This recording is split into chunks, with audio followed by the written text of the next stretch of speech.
And now, a moment with the KOTH.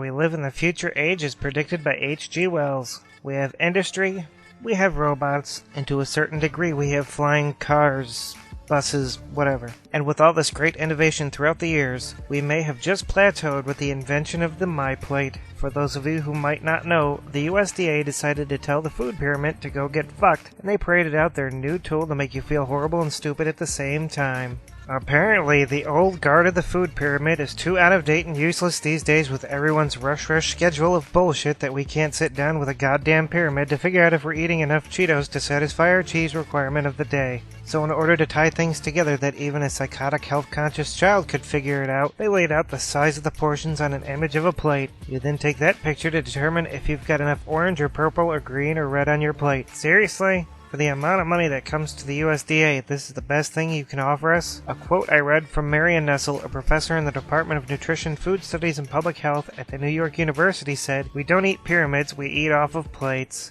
Oh, really? Thanks for the hot tip, Poindexter. But it gets worse. You have to think about the size of the plate, she says. Instead of a dinner plate, start with a salad plate, so you start with fewer calories. What?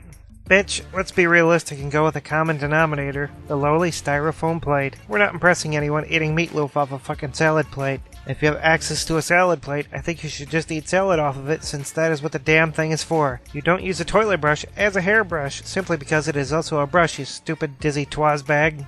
Your buddy the king of the herp thinks this is just another way of showing everyone how fat and stupid we're getting if you have to literally make the example something you can use. Unless you are blind. That's the problem with the internet. No fucking braille. iPhones would be bumpy as shit. You think you could script with a blind guy using bubble wrap? Why am I mentioning this shit? Because it makes as much sense as saying a theoretical pyramid is too confusing as opposed to a plate. They both contain the same information, just presented in a slightly different fashion. But in the end, who gives a shit? Do any of us actually remember anything about the food pyramid we grew up with? Fuck no. But some plate laid out like a frozen dinner isn't going to help with the obesity problem. If you are too fat and lazy to crack open a book to learn about some dumbass pyramid that is like trying to use a Rubik's Cube to figure out your caloric intake, then perhaps you'd better settle for the picture. Making things easier doesn't always balance out to people caring more. And who's to say in 20 years they won't change it again? Wake me up when Twinkies are part of a recognized diet. And that was a moment with the KOTH.